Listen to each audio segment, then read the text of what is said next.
After 5 years of battling terminal cancer, Kelvin's last flame of life was extinguished, and his soul entered the heavenly realm. Having accidentally given him such a miserable life, the goddess of reincarnation decided to erase all of his memories, and converted them into broken skills and overpowered abilities, sending him to be reborn into his new world. As he moved his body for the first time in years, he realized that he had no memories of his previous life. But the cheat system of God appeared before his eyes, and as he pressed to start, the goddess's voice emanated from the screen. He was now inside a fantasy world with the rarest class, the S-rank summoner class, and the goddess gave him his first quest of signing up to the Adventurers Guild. Along the way, the goddess Melfina revealed that he spent 3 days confessing his love to her, so she fell in love with him, and became the first goddess to ever become his servant. But when the Wizard of Oz begged to see how hot she was, she revealed that she was level 345, and that he needed to level up before gaining enough mana points to summon her. Once he made it to the Adventurers Guild, Melfina warned him to conceal his class, as he was the only S-rank summoner in their nation, and could cause a world war to break out over his powers. So instead, he hid his S-rank class to appear ordinary, and was given his F-rank card for being an ugly, useless failure. In order to rank up, he would need to complete 10 missions at each rank, so he decided to hunt blue slimes for his first mission, hoping to make one of them his first familiar. By the time he arrived at the forest, he found 3 victims to make into his first summon, so as he used his unique S-rank appraisal skill, he realized that he needed their consent to make one of them his familiar. However, since slimes weren't able to speak, he decided to use his Diddy method of beating them up until they were forced into consent. Hey yo, what the fuck? But as he launched at the slime, it leaped away before jumping to knock him back, reducing half of his health in a single strike. Even so, he got up as the slime continued mocking him, so he rushed forward before it dodged again, and hit him multiple times until it nearly drained all of his hit points. However, he had now discovered its weakness, and as he rushed forward, he feinted an attack before using his momentum to spin back, and hit the slime with a massive strike that sent it to the ground. Although it had lost only 2 hit points, he was now able to force it into consenting. But as he raised his arm to commence the spell, he felt all of his energy being drained. However, the slime's body began to disintegrate, and as its soul began combining within Kelvin's body, he decided to name him Clotho, before feeling a warmth from within his heart. This was the happiness his slime felt for being given a name, so Kelvin decided to consume the remainder of his MP to summon Clotho, and had completed his first quest. But although Kelvin didn't want Clotho killing his own kind to level up, the little fucker was a cannibal savage, and was excited to begin hunting his family. A few hours later, they located Clotho's parents, so as Kelvin leaped high, he used his wind magic to slash through Clotho's mom, while Clotho dashed around his father until he killed him off. He had grown significantly stronger because of his S-rank summoner skill, as it grants him 100 skill points for every familiar he tames. So after killing the 3rd slime, their mission was now complete, and he now had enough money to afford sleeping inside a ghetto motel for his first night. But along his way, he found a black marketeer selling slaves, and as he laid his eyes on a hot elf, he noticed the sad look in her eyes, and decided to walk away. A few hours later, he arrived at the inn, where a fat-ass disgusting hag welcomed him inside. But as he realized there were no baths in this world, Melfina reminded him that his disgusting ass never showered in his previous life anyway, just like you losers watching the video right now. Yo, that one there was a violation, personally I wouldn't have it. By the 3rd morning in his new life, Roxanne. Wrong show. There must be a massive reason why I always make this mistake. As Ruby congratulated him on being promoted to E rank, the other adventurers began suspecting him of cheating on his missions. But Ruby warned him to be careful, as many adventurers die on their first D rank mission. But when he decided to get new equipment before his first quest, a shit-faced ugly dickhead appeared, introducing himself as Cashel, a D rank adventurer. However, all of the other adventurers knew he was a B rank killer, who lured new adventurers into their deaths by lying to them, but were too scared to stand up to him since he was the strongest in their guild. So as he asked Kelvin to join them on defeating the Black Ghost Knight, Ruby screamed for them not to take the mission, as every D rank adventurer died attempting to fight him. Hearing those words, Kelvin refused his invitation, but after appraising his skills, he noticed that he had the murderer title attached to him. So instead, he decided to challenge him to a race, with the winner being the first to defeat the Black Ghost Knight, and said that he would even fight the boss on his own. Confident he would win, the had accepted the challenge before deciding to leave. However, when he arrived inside an alley, a loser who looked like he was fighting a crippling addiction for 30 years named Gimmel, what a f***ing introduction, revealed that his C-rank appraising eye couldn't read Kelvin's stats. At the same time, a fat-ass retarded brain-dead moron named Raj thought he could squash Kelvin like the others before him, exciting Cashel at the thought of being entertained. That night, after they arrived at the spirit's castle, they discovered that all the undead monsters had been slain. But Kelvin appeared at that moment. As they noticed his staff, they thought he was a green mage, but Kelvin revealed that the Black Knight was on the other side of the door, and didn't want them interrupting his fight. After all, he had discovered they were planning to assassinate him, so he was willing to face them head-on. Although the losers were shocked, Cashel thought Kelvin was a moron for coming alone, and began wondering if Kelvin was after the bounty on his men. However, Kelvin revealed that he was here to help Baldy grow back his hair, as he had a secret for getting the best hair in the world. His secret was that he had signed up for HIMS, the best health and wellness program, offering a range of products to help stop your hair loss and regrow your hair. If you're a shiny shit stain just like me, or you're afraid that all your hair is going to fall out before you get to meet your dream crush, then HIMS hair loss treatment is perfect for you. With HIMS, you can regrow your hair in as few as 6 months, with the ingredients being doctor trusted, and treatments prescribed through vetted board licensed providers. And if you're tired of your receding hairline, you can begin the process right now by taking an online consultation with a healthcare provider, who will determine if a prescription is appropriate for you. So what is your bald ass waiting for? Use the link in my description to sign up for the best hair loss treatment that'll turn you into a hot alpha male like Kelvin, so that you can amass a harem of hot chicks that would make twitchy addicts jealous. The treatment process is simple and 100% online. No insurance is required, even with automatic refills and delivery management. You'll receive complete support, including free check-ins and messaging with medical providers, as well as free shipping directly to you. You'll finally look hotter and won't remain an ugly, pathetic bald head loser like these shiny shit stains. Damn! However, Kelvin had no idea they had a bounty on them, but as he thought it was his lucky day, he told the fat-ass cow to attack him. Wondering who was being called a cow, Raj began rushing towards him, but as he stepped into a mud vine, he began sinking into the ground. With Mudvine usually taking minutes to activate, Cashel realized they had walked into his trap, but Gimmel thought he was useless for not detecting his magic at all. As Kelvin launched Wind Cutter on them, Gimmel began running off, realizing he would die if he faced off against him. However, as Cashel began running to the corner, Kelvin summoned Clotho before Gimmel's eyes, in its new form as an evolved slime Glutonia. So as the worthless douchebag began running back, Kelvin remembered how Clotho evolved into the legendary Quasi-Demon King class monster that once destroyed nations, as it hurled Gimmel into the wall. With all his might, Raj managed to punch himself free, but as he thought he could take on the slime, it restrained him in an instant, so Cashel decided to charge in for the kill.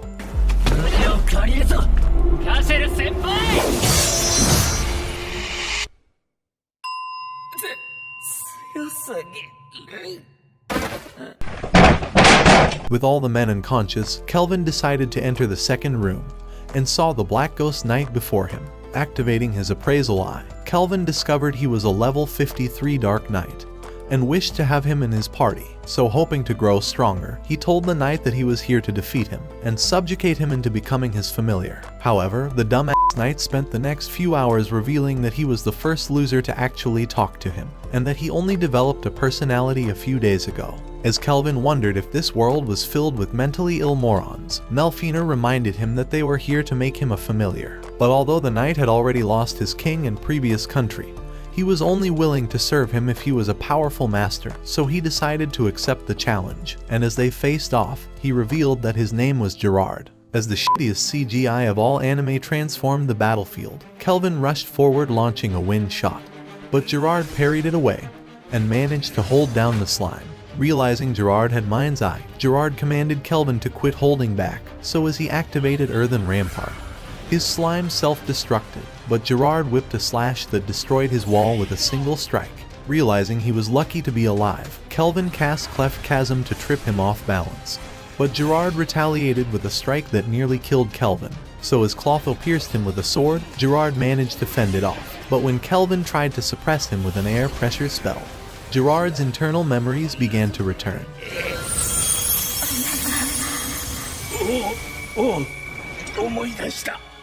He remembered that an elf messenger had visited his kingdom, commanding the king to serve them. But after the king refused his demands, a terrible plague killed off his entire nation.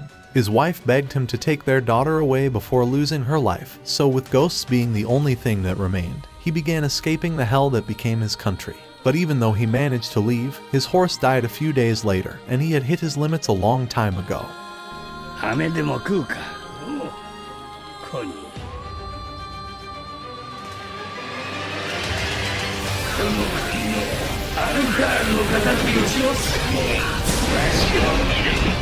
With his awakened powers, Gerard blasted Kelvin's barrier, but as Kelvin managed to trap him with another air pressure spell, he had finally created the opening he needed.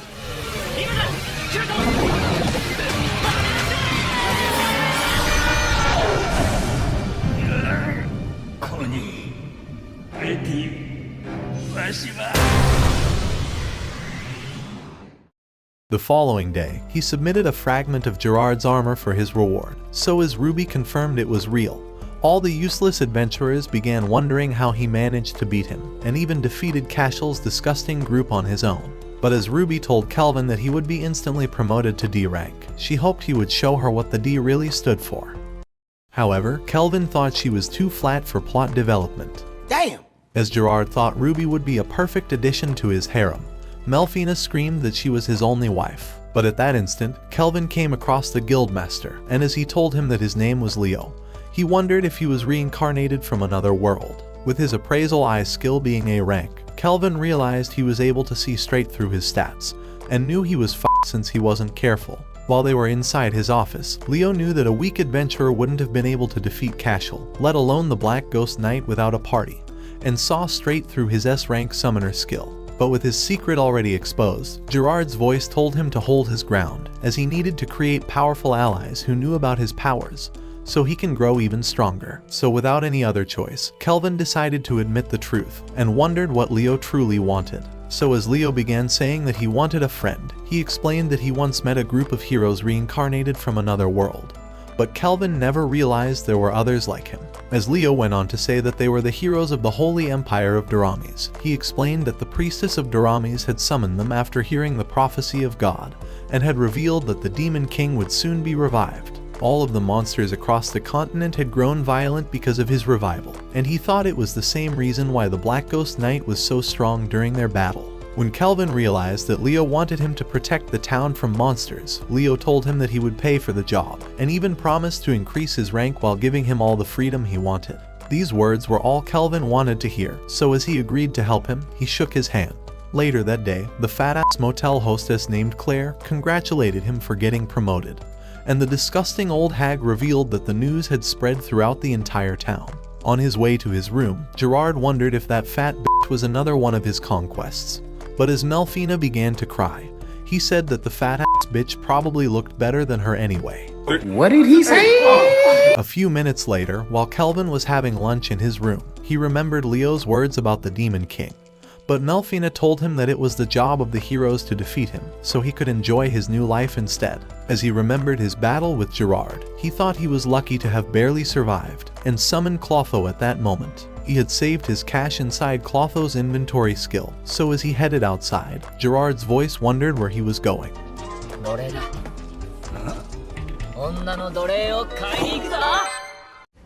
This is not okay. This needs to stop now. This is cancer. Although Gerard thought he was going to use her for plot development, Kelvin revealed that it was only to enhance his party, as there was one that already caught his eye. Because his battle with Gerard was too close, he needed a slave who had never been touched by another master, so he could force her to pick the skill points that would make her the strongest ally for backline support, and even destroy her back. However, as he entered the slave alley, he saw a worthless man on fire, but the merchant managed to save his pathetic life. As the hobo grew angry because he was selling a cursed slave, Kelvin realized it was the same elf he had seen, and the ugly dickhead began explaining that she had a terrible curse that burned anyone who touched her. So as Kelvin activated his appraising eye, he discovered she had the Fire Dragon King's curse, and noticed that her skill points were never used. Wondering what skill he needed to break her curse, Melfina revealed that he needed the Sacred Bless spell and needed to reach a rank in white magic.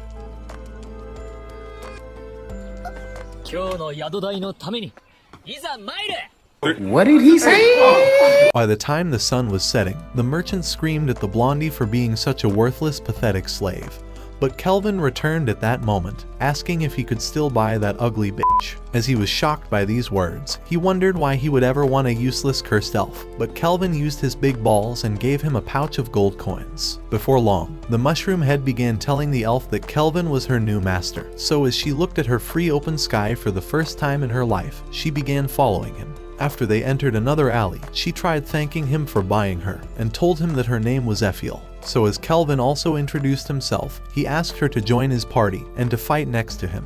But as she tried warning him about her curse, and said she had been a slave ever since she was born, she began crying as she never even knew her parents. So as Kelvin drew close to comfort her, she pulled away, crying that she didn't want to hurt anyone anymore.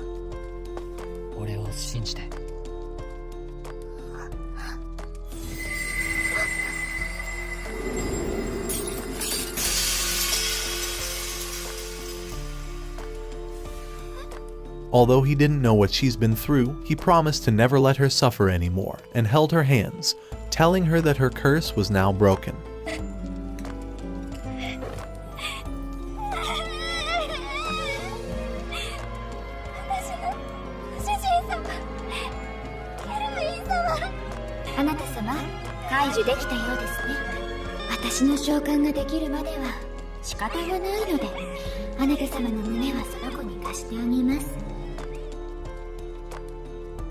That night, after Kelvin returned to the inn, the fat ass noticed Ephiel standing behind him, but Kelvin asked Claire if she could get her clothes after dinner. However, Claire told him that she wasn't running a soup kitchen, and said that she would change Ephiel before she could eat. Afraid she would burn the useless lady and do this world a favor, Ephiel tried to slowly touch her first. So as she realized her body wasn't engulfed in flames, she decided to hold her hand. Before she knew it, Claire yanked her ass away to give her a proper bath and left the room. With the moon in the sky, Kelvin continued waiting at the table, but the fat ass finally arrived and summoned Ephiel into the room.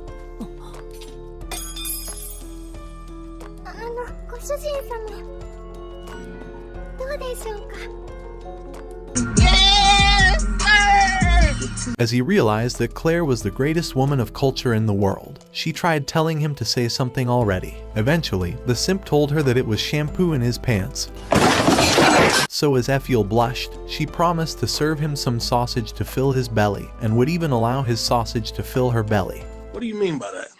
Later that day, they had dinner together, and he spent the rest of the night introducing her to Gerard and Clotho, before making her choose the double growth rate and double skill points passives to make her overpowered. However, he allowed her to choose the rest of her skills, hoping she would learn to make decisions on her own.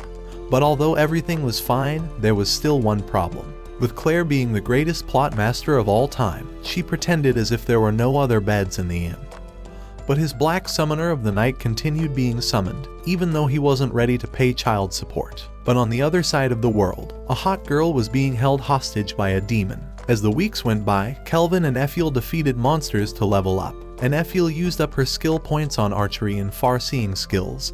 So when Gerard managed to stop a sage tree, she fired a blaze arrow that blew up the monster. The combination of her high-level archery and fire dragon grace gave her an original technique, and Gerard wondered how the fuck she was destroying monsters in a maid dress. Later that day, after they returned to the guild, Ruby told Kelvin that he would be allowed to take the rank up exam after completing one more job, and Ephiel was excited that Kelvin would be reaching a rank in a week. However, as Ruby began saying there was a new tasty bakery in town, she asked Ephiel if she wanted to go with her. But although she was excited to go, she asked Kelvin to come along. So as Ruby told him that it would be rude to turn down her request, the professor of quantum physics decided to accept.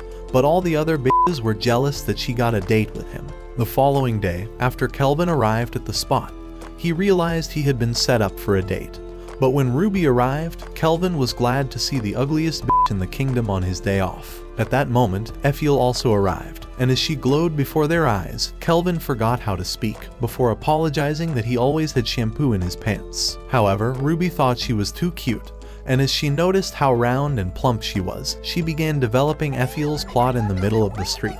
As they began to eat, Effiel tried feeding Kelvin her cake, but as 3 men noticed them, they began growing jealous as no bitch would ever want them. At the same time, Ruby tried giving Kelvin her own cake, so as the women were glad that even ugly-ass Ruby found a man, Kelvin suggested they keep their cakes for the motel, but everyone thought he was taking them home to clap their cakes. At that moment, a short ugly fatso appeared, saying that commoners shouldn't engage in romance, as his guard kicked off their table. When Kelvin wondered who these ugly asses were, the guard introduced the useless dwarf as Tabra, the 3rd prince of Trison. However, when Tabra directed his men to seize the girls, Kelvin blasted one into a wall, before blasting the second. He realized the losers were actually E rank, so he used his air pressure to restrain Tabra. When he wondered why he came, Tabra tried telling him to kiss his ass, but Kelvin forced him down on his own ass. Eventually, the fatso admitted that he wanted to meet Leo, having heard about the powerful adventurer that was within the town, and admitted that he wanted the adventurer to serve him. Realizing he was the person Tabra was looking for, Kelvin knocked him unconscious, but as he began leaving, Effiel thought her daddy was incredible. At the Holy Empire of Durames, the priestess of the cathedral named Colette summoned Melfina and revealed an orb showing the hero's stats. As she asked for her oracle, Melfina told her that she sensed an evil presence from the western continent and directed her to send the heroes there, but warned her to keep them away from Parth. As she disappeared, the heroes arrived, wondering what happened, but Colette's obsessive ass had already climaxed after hearing Melfina's voice. Back in Parth, Kelvin noticed that Effiel was awake, but as she began wondering if she wasn't hot enough for him, she began crying. As she admitted that she loved him as a man, she thought he was the only one who allowed her to feel human warmth.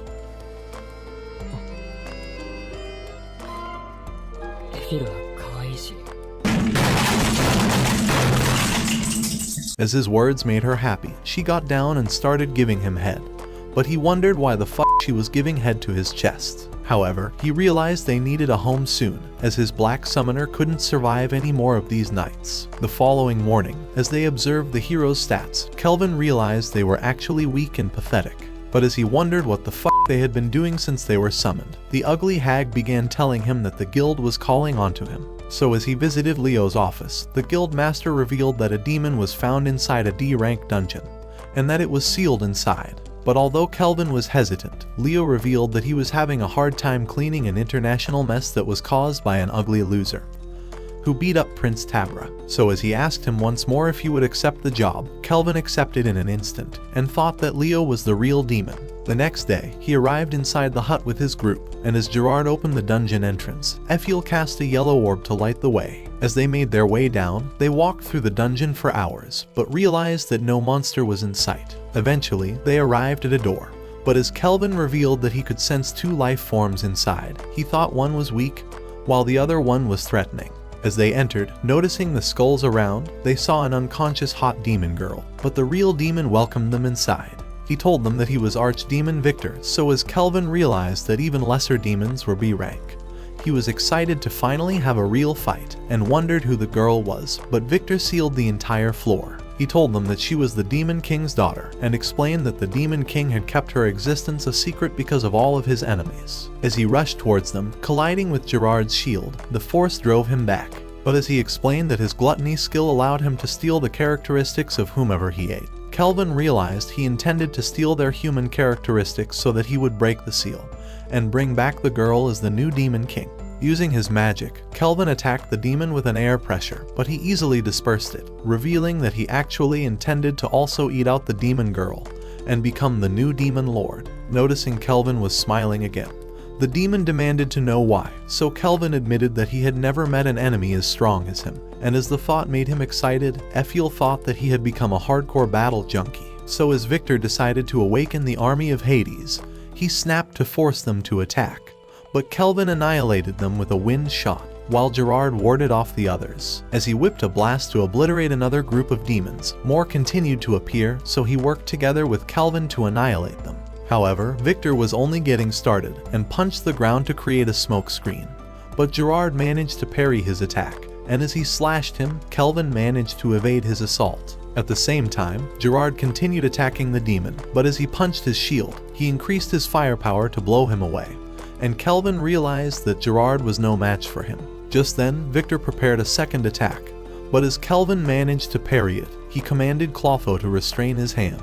But it barely escaped getting blasted. Immediately, Kelvin unleashed Glory Sanctuary to restrain the demon, so as Gerard returned to join the battle, Victor began trying to break out of the bound. Realizing he was too strong, Kelvin released Voltec's edge onto Gerard's sword, so as he charged forward, Ephiel materialized behind the demon, readying her blaze arrow. When she fired, Victor parried with his hand, but Gerard hacked him with his sword, ripping his arm off. However, with the restraint already broken, Kelvin commanded his party to retreat, but the demon revealed that he was only getting started. Before their eyes, he began transforming into a Jinn scrimmage, but as Kelvin wanted to stop the transformation, he casted Cleft Detonation, and Ephiel unleashed a Pyrohydra. Even so, Victor repelled them, but as Gerard's attack eventually made impact, Kelvin realized that Victor had already completed his transformation. Knowing his attack was next, Kelvin told Gerard to turn up his loyalty skill, so as the demon flew towards them, destroying the barrier to attack Gerard.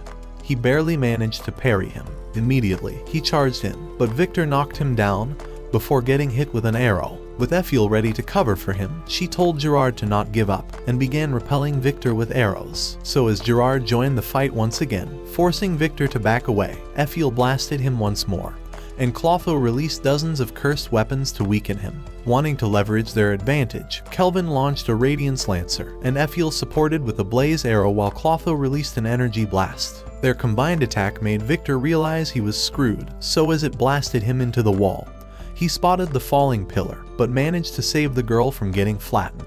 However, it consumed every last ounce of his strength, so as he admitted losing, Kelvin demanded to know the truth, having figured that he never intended to actually eat the Demon King's daughter. As Victor decided to admit that he was appointed to be her caretaker 700 years ago, he said he had watched over her in secret, and explained that the hero had destroyed the Demon King's castle. However, the king had put a seal to protect his daughter from his other enemies, but hoped that a kind human would eventually rescue her. Victor had awaited for the day that the Princess Sira would rule as the new Demon King, but with his plans having failed, he asked Kelvin to add her to his party, saying that she was awake and was listening to them already. But although Kelvin offered to make him his servant as well, the demon rejected, saying that it was too late and that he could only serve the Demon Lord. His only wish was for her to see the world in peace, so as his soul left his body, the spell broke across the floor. Without a second thought, Kelvin realized that he needed to clean up this mess, so he broke the girl's seal, and thousands of bubbles combined to form a hook that converged with Sira's soul.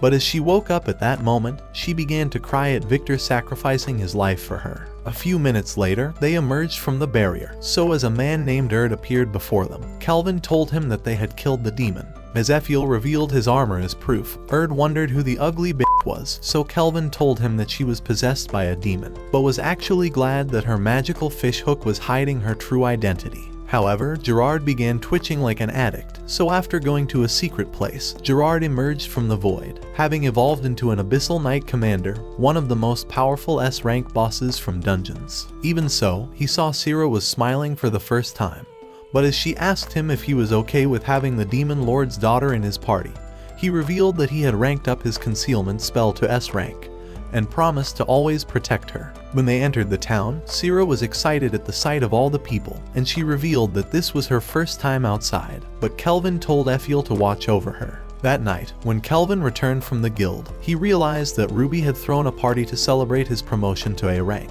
and they drank PG grape juice all through the night. So while everyone had passed out, Sira sat alone outside, remembering the promise she made with Victor to one day see the sea. And as she was happy to finally see the outside world, she wished to one day see mountains and other continents, and to one day even visit the sea, as Kelvin was glad to hear that she was better now. A few days later, they set out on a journey to the neighboring kingdom, and Sira was excited to finally see the outside world with a river nearby. However, as she sensed that they were being watched, a girl jumped into the road, forcing the carriage to stop, and a group of men appeared from the tree. They were an infamous band of thieves called the Black Wind, but as Kelvin activated his appraising eye, he discovered they were level 30D rank losers, and told Sira to kick their ass. So as she leaped outside, the leader began saying that she would fetch a good price at the slave market.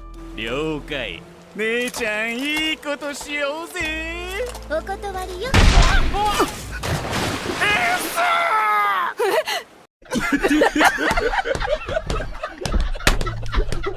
However, the leader thought she got lucky and directed the others to attack at the same time, but they all got knocked away like worthless sacks of shit. And when the biggest moron tried attacking from behind, she blocked it with her hand, easily overpowering his level 200 strength stats. As Sierra wondered where her smile disappeared, she bound them up, but the ugly bitch began saying that she was no match for their level 70 boss, so Kelvin demanded to know more about him. A few hours later, they reached their destination, the water country of Toraj, but Kelvin thought it looked like a ghetto version of Japan.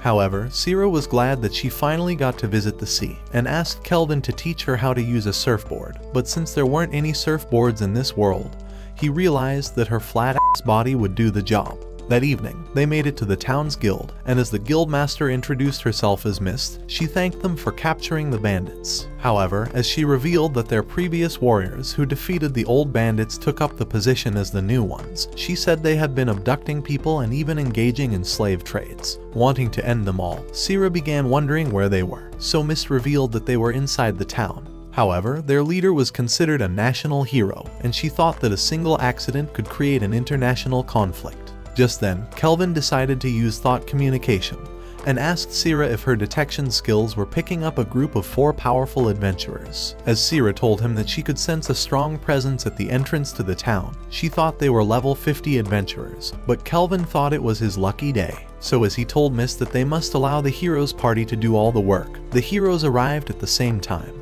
A few minutes later, Mist told them that she needed their help in fighting bandits, but as the useless hero named Toya grew eager to eliminate them, Setsuna tried reminding him that they were sent to another city instead. However, Tomato Head began saying that it was their duty to bring peace by solving everyone's problems.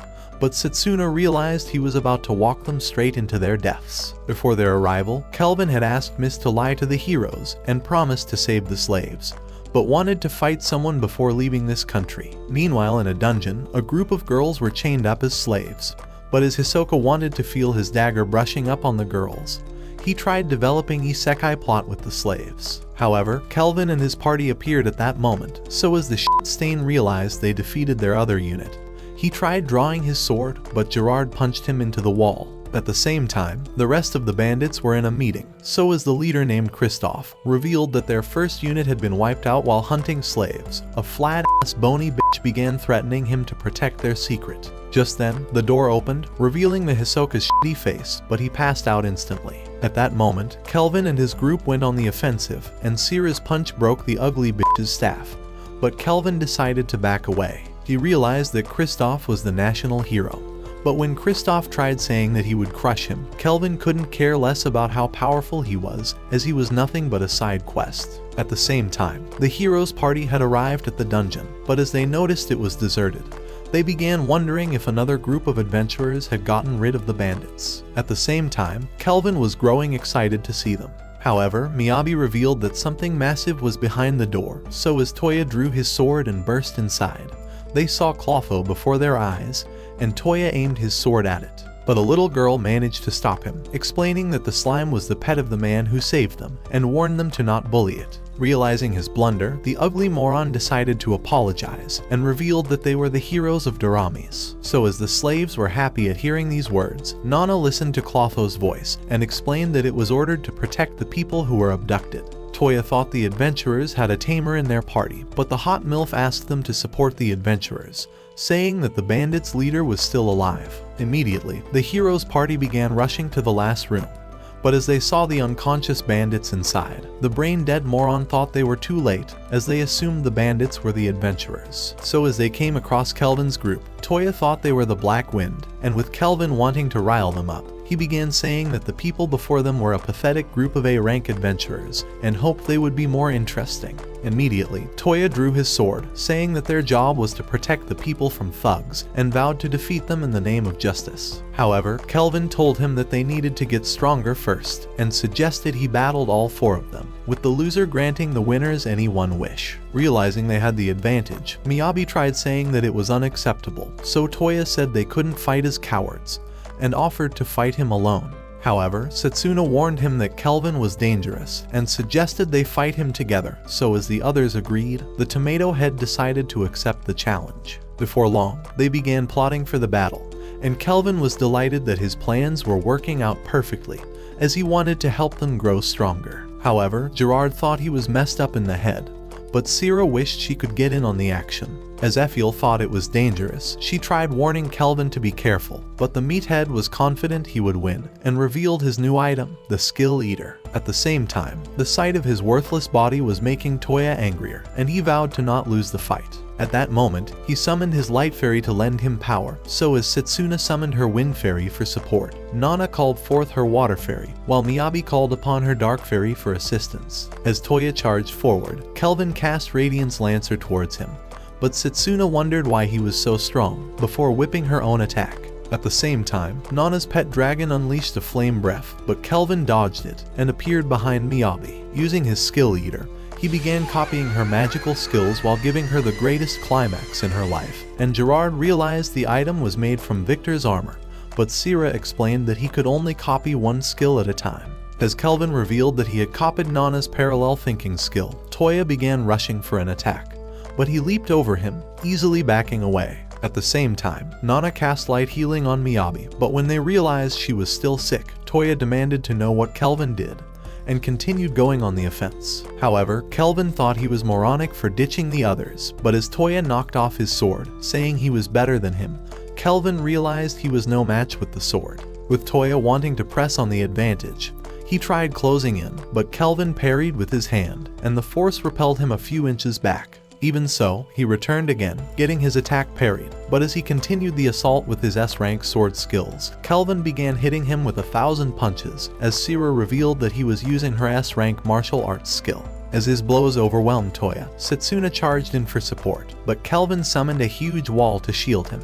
Without hesitating, Setsuna activated her Zenitsu strike, and launching high, she sliced the wall in a single slash. However, Kelvin leveraged the opening to lunge at her, but as Toya rushed in, Kelvin hurled an energy blast to consume them. Luckily, Toya managed to cover her, but when they noticed he was bleeding, Nana offered to heal him. However, Toya began saying that it was his duty to defeat the Demon King and save the world, but Setsuna smacked him to reset his brain.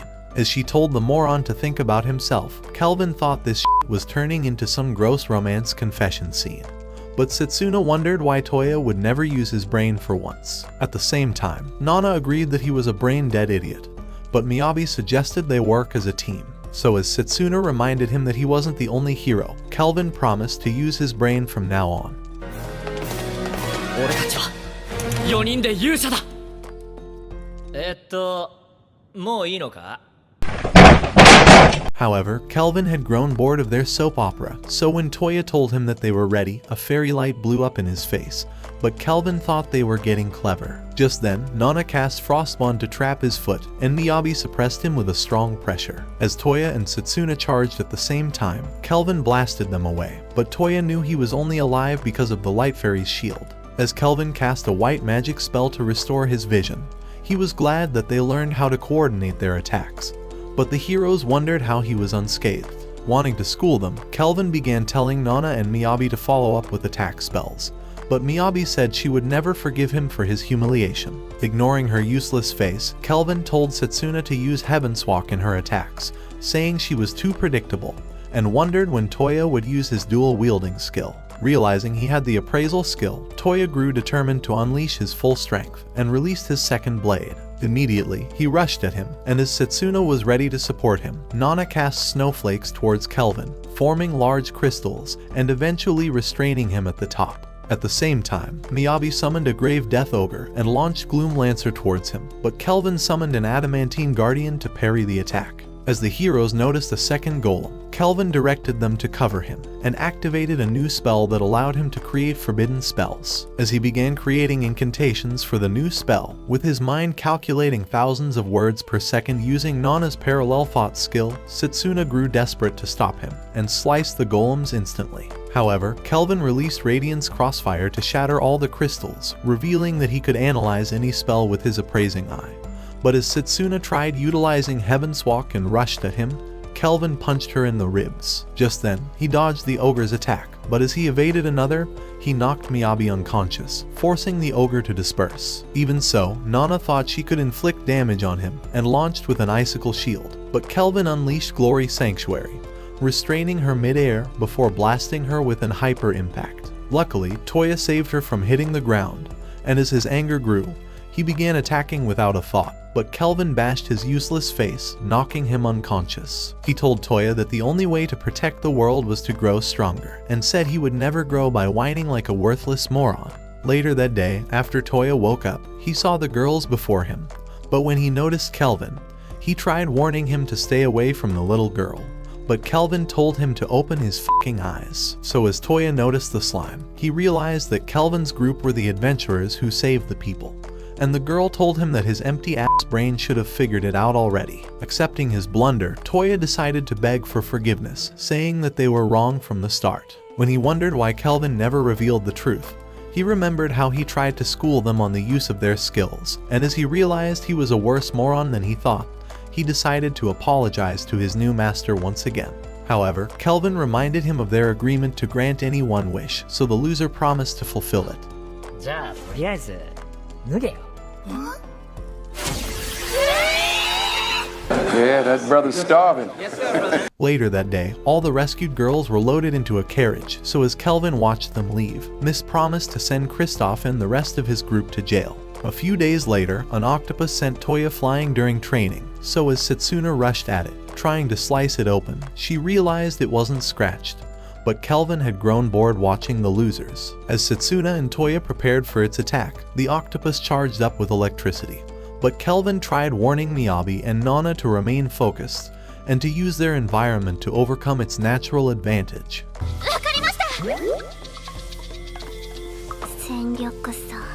As they continued to battle it, Sira's massive cannons wondered why Kelvin was trying to train the pathetic losers.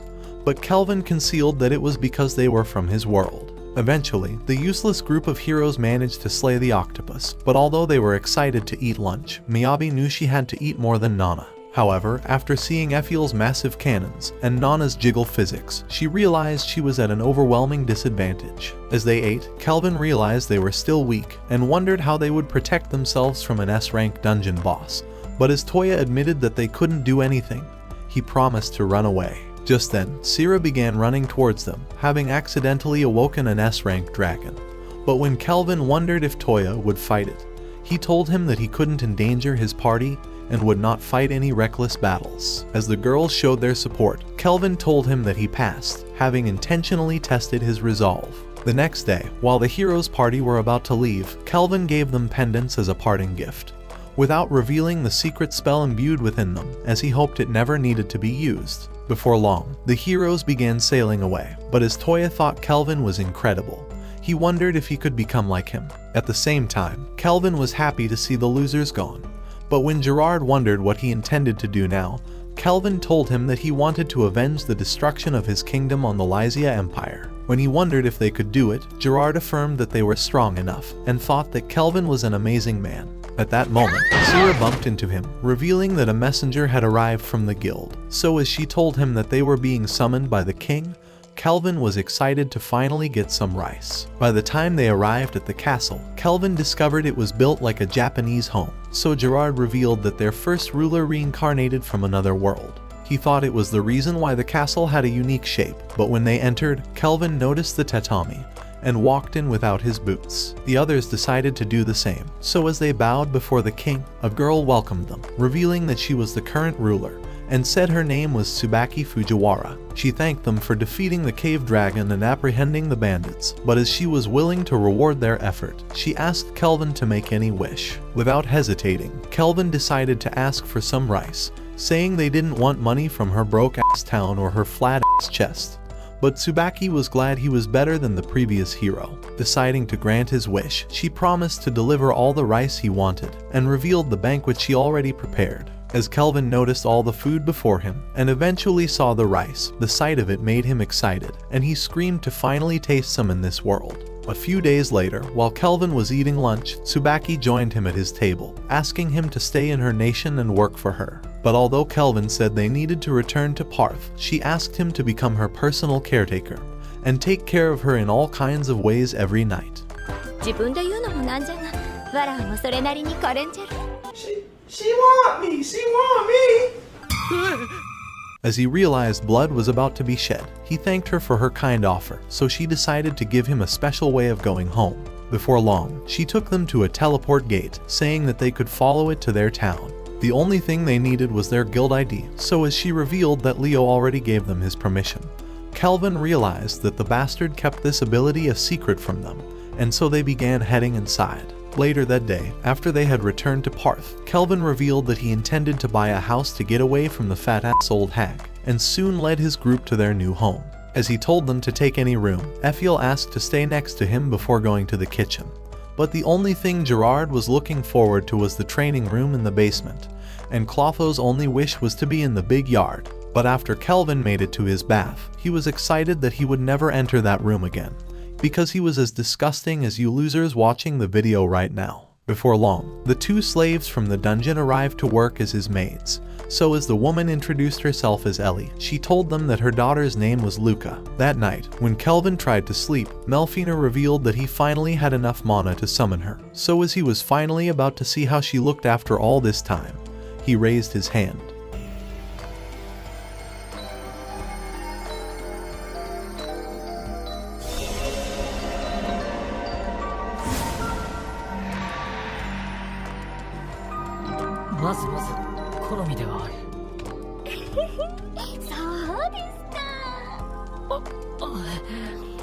By the following day, Melfina was having breakfast with everyone, but with the others only seeing her for the first time. Gerard wondered who the new chick in his harem was, so Melfina revealed that Kelvin summoned her last night. As they recognized she was the goddess of reincarnation, Gerard wondered if she was Kelvin's new mistress, but Melfina said that she was actually his wife. A few minutes later, she began eating a huge plate of muffins, but as she offered to reward Kelvin for successfully summoning her, she drew a flower spell that penetrated his body, calling it the Grace of Melfina. As she explained that it had two effects, she told him that the first would completely prevent damage from a wound that would otherwise be fatal once a month, and revealed that the second was the ability to reincarnate heroes. A few hours later, Syrah and Melfina began battling for the right to sleep next to Kelvin, but Luca wished she could one day fight like them. So when Syrah awakened a right-arm Jin scrimmage, she charged at her, but Melfina activated Divine Dress to block her attack before getting nicked in the face, while Syrah's gauntlets lost their magic.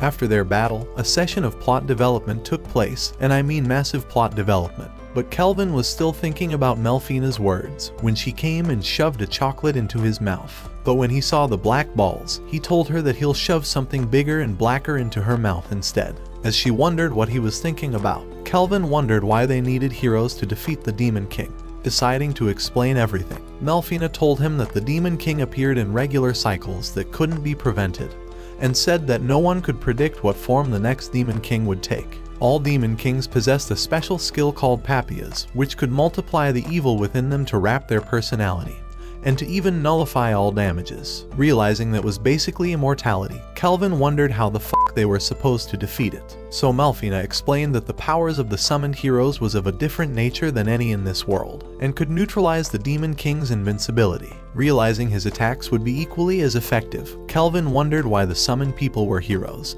so Melfina told him that it was only to give a proper appearance. However, she revealed there were two ways to summon people from another world, and Melfina explained that it was through teleportation or reincarnation. With teleportation, he could bring a living person to this world, but for reincarnation summons, she said he could only invite the soul of a dead person and rebuild their body from scratch. And rather than dividing skill points over a group of morons, summoning a single person would allow them to become significantly stronger. As she explained that reincarnation consumed a massive amount of MP, she said he was better off summoning one person at a time, as it would allow him to have another overpowered reincarnation in his party. However, by the following day, Kelvin was ready to use his summoning spell, and explained that he needed enough warriors to support them in avenging Gerard's homeland.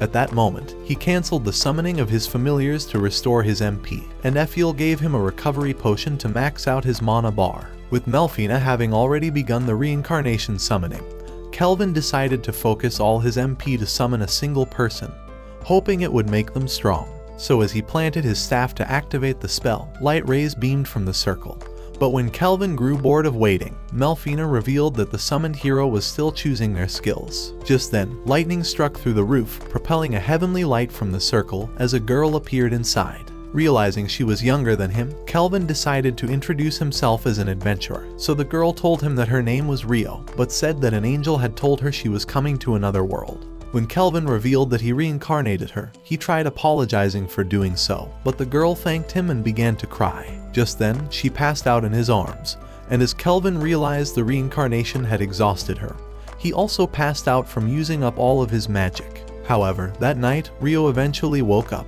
but as she remembered her previous life and how she had also died from battling cancer for years, she went outside. It was the first time in her life being outside in a healthy body, but as she began running through the garden, she fell on her face, having never used her legs before. Even so, she was still excited, so as Kelvin appeared before her, he began telling her about his journey since being born in this world, and reminded her that she could leave whenever she wanted. However, she wished to stay with him, as she had always dreamed of going on an adventure in the outside world, since she could never even go to school. He had given her a second chance at life instead of her constant suffering in her previous one, so she asked if she could join his party once again, wishing that she could one day pay him back for saving her. However, her name reminded him of a different useless isekai protagonist, so Kelvin tried asking her to change it, saying that Rio was the most useless name he ever heard. But with the girl's brain too useless to think, she decided to change her name to Rion instead, so Kelvin decided to go along with it, and said that they would pretend to be siblings in front of strangers in the town. So as she was excited to have a brother, she began calling him Oni-chan, and Kelvin welcomed her to their fantasy world of sorcery, saying that they were going to be busy. That same night, Kelvin woke up to see Sira sleeping next to him, remembering that their whole battle was about who got to sleep in his bed. However, he realized that Melfina's massive cannons were behind him as well. Yo, that one there was a violation. Personally, I wouldn't have it. As he stared underneath his blanket, he realized that his new sis-con relationship was off to a great start as well, and wondered why the f*** he even got a house if they slept in his bed anyway. That's not ridiculous. That's not ridiculous to say that. A few weeks later, while Kelvin and the girls were inside the forest, Ellie wondered why he invited them, so Kelvin revealed that he wanted to increase their levels. When Ellie tried saying that she never fought any monsters before, Kelvin revealed that they would be using his experience sharing skill, and Melfina explained that the EXP acquired from defeating monsters would be shared among the party. At the same time, his party were annihilating all the monsters in the forest, so as the useless maids and Rion leveled up 10 times, Kelvin realized that the skill was working. Just then, Effiel sensed a monster deep inside the forest, and using thought communication, she told Kelvin that it was heading towards them. But as he realized it was a stray monster, he told her to let it through. At that moment, a demon wolf materialized from the shadows, oozing with a magical aura. As Kelvin advanced towards it, he suppressed it with immense air pressure, forcing its HP to decrease, before sealing it away as his newest summon. The ladies were impressed at the sight, and Rion thought he was amazing, but Kelvin summoned the monster as a dog to stay with them. Before long, Effiel activated her far-seeing eyes to see Erd's party approaching. But when they arrived, Kelvin wondered why their ugly faces were patrolling the forest, so Erd told him that they had been assigned to kill a dozen monsters for their B rank exam. Just then, Erd noticed the girls, and wondered why Kelvin's harem was growing, but his useless guys were jealous that he had a flock of chicks while they never had a single one in their entire lives. After the dimwits ran away crying, Sira and Gerard returned, revealing that they already killed every monster in the forest. However, Kelvin realized he screwed over Erd's exam, and Effiel activated her far-seeing eyes to confirm that there were really no monsters in sight. So after returning to the town, Kelvin apologized to Erd for ruining his party's exam. But Erd told him that his group had grown extremely powerful, and said they were deserving of becoming S rank. A few days later at the mansion, Sira sensed that a group of bandits had surrounded their home, and were planning on breaking in. As Kelvin activated his far-seeing eyes, he noticed the men were below level 20, but discovered that the leader was level 26. Thinking it was the perfect chance for Rion to prove herself, Kelvin told her to eliminate all the morons, and she agreed to finally test her powers. As Clotho released a mini slime to aid her thought communication, Kelvin passed on the detect presence to her, and she knew every spot the enemies were at. Just then, Kelvin gave her a blade, calling it the resonating mithril sword, and said it was her new weapon. Meanwhile outside, the leader of the assassins was waiting to avenge Kristoff's capture, thinking the heroes had assisted Kelvin, and directed his men inside. But as Rion slashed one of them, the dog killed another, and Sira thought she had the potential to learn S-rank swordsmanship. Within a few minutes, Rion had completely annihilated the assassins, and was excited to complete her first mission. All the while, the leader was waiting behind the bushes, but as he noticed the entire house was silent, he whistled to summon his men back. But Kelvin told him that they were all dead. Hearing these words, the man realized that Kelvin must have defeated Kristoff without any help, but the menace was excited. Inside the city of Trison, a group of lords were gathered at the round table, and as the emperor began saying that he summoned them for a serious matter, the dragoon general named Asgrad figured it was about the slave trade. When the beast general named Tristan admitted that he was responsible, the knights general said his actions were inexcusable, and revealed that the other nations were starting to form an alliance for a war. However, Tristan suggested they start the war, saying that their weak armies were no match for them, and that they could finally achieve their desire to unify the continent. Wondering if he was thinking with his flat brain, the hot-ass General Shotora told him that the other nations were not so weak, but Asgrad revealed that they had a special monster they had been waiting to unveil. Even so, Dan was against the war, saying that the idea was ridiculous, but as they were tied in the decision, the Emperor commanded that the 5th General be summoned to the meeting. So as Dan's son walked past a line of traumatized women, he entered his throne where a bunch of them were passed out, but General Clive decided to flash him instead, asking him if he thought he was pretty. Ugh. Brother, ugh. What's that? What's that, brother? At the same time, Kelvin and his group were traveling through the Crest Forest, hoping to find an elf village. Because the previous day, Leo had told Kelvin that the kingdom of Trison sent the assassins to attack him, and as he revealed that they were also attacking their neighboring nation Gone, he thought they intended to invade it. As Kelvin figured they had declared a war, Leo warned him to be careful, saying that Trison could attack him again. Just then, he showed him a letter from the Beast King of Gone, saying that he was offering him an S-rank promotional exam. So as Rion thought Kelvin was amazing to have earned an invite from a king, Melfina revealed that the Beast King was also an S-rank adventurer who left his home to get stronger. With the king being equally strong, Sira began wondering why they were being assigned to protect an elven village as Kelvin's S-rank exam. So Kelvin explained that the king wished to stay neutral in the war. Just then, an arrow landed in their way, but as Kelvin realized they were surrounded by elves, he revealed his letter, explaining that the King of Gone had ordered them to come. At that moment, a man appeared before them, apologizing for their ignorance, and introduced himself as Nelriz, the elder of the village. As he thanked them for coming, he noticed Ephiel, and began wondering how she was still alive. However, after they arrived inside the village, Nelriz apologized for getting her mixed up with someone else, but Kelvin demanded to know who he was talking about, saying that it could give them a clue in discovering where Ephiel came from. So as Nelriz agreed, he began explaining the story. 20 years ago, they had lived in a forest on the western continent, until they were attacked by the Fire Dragon King, who demanded they offer up the elf that defeated him in battle. So as it began burning the village, a girl named Lumo decided to confront it, and offered herself up as a sacrifice, before getting carried away by the dragon. The elf was Ephiel's look-alike, but as Rion thought she was courageous, Nelriz revealed that her body was eventually found inside the forest. The discovery had made them fear that the Fire Dragon King would return, and had forced them to leave the western continent. With Ephiel having had the Fire Dragon's curse, Sira began wondering if Lumel was her mother, but Melfina revealed that dragon's blood would have been too strong for her. She thought her father was definitely human, although her mother was likely Lumel herself. Noticing she was sad, Nelriz decided to apologize for having no clue where she came from. But Ephiel told him that she was happy to be surrounded by the best comrades. Even so, Kelvin began wondering how elves were being abducted by the Trison Kingdom, so Nelriz explained that their monsters were leading the way to the village, and were nullifying their barriers in the forest. Nelriz told them that they had lost several of their kin, and said that even the Gone soldiers couldn't stop them, but Sira promised to protect them. That night, the Trison army began marching towards the village with a group of monsters, and as the Meathead commander thought the Gone soldiers were hiding, he told his men to prepare for an ambush. However, as one of the men began saying that they were unstoppable, he fell off from an attack, and a light arrow killed the second. When they checked his body, they only noticed a wound, and the commander wondered how it was possible, seeing as they were still a mile away from the elf village. Just then, another got eliminated, and arrows killed several others, so as the commander told the others to hide, the losers disappeared.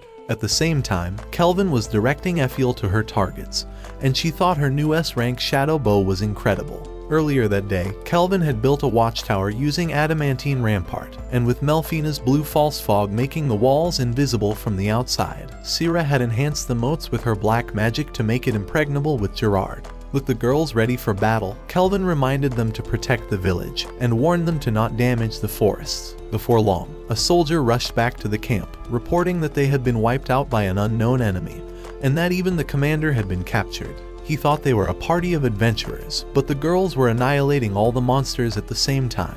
By the time they arrived, the sight of them made the useless soldier afraid, but with the general desperate to win, he blew a shell to summon the gigantic lord. At that moment, the giant woke up, but Rian was excited, so Melfina told her to defeat it, calling it a test for becoming a full-fledged adventurer. As she asked if she could handle it, Rian told her that she could, and rushed off with the wolf. At the same time, the worthless commander told the giant to end them, but as he missed with his punch, Rian and the wolf began rushing up its arm. From behind, her sword broke on his skull, but as she dodged his backswing, the giant punched the dust to repel her. Luckily, she managed to survive the attack, so as she began charging back, retrieving new swords from Clotho, they rushed up his arm again. Combining powers, they circled around his body to generate enough lightning that struck him down.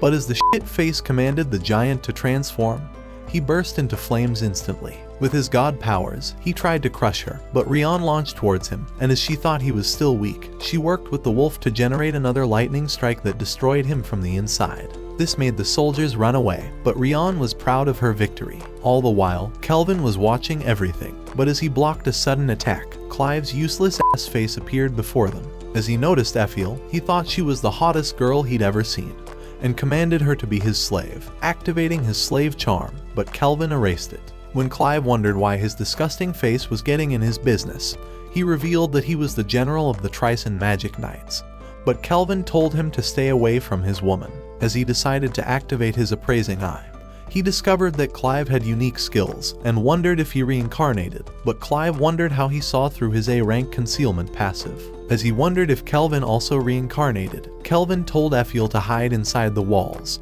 so as she escaped, Kelvin leveraged on Clive's distraction and released a strong wind that blew them away. Immediately, he activated a canceling spell that consumed the tower, transforming the particles into obsidian edges.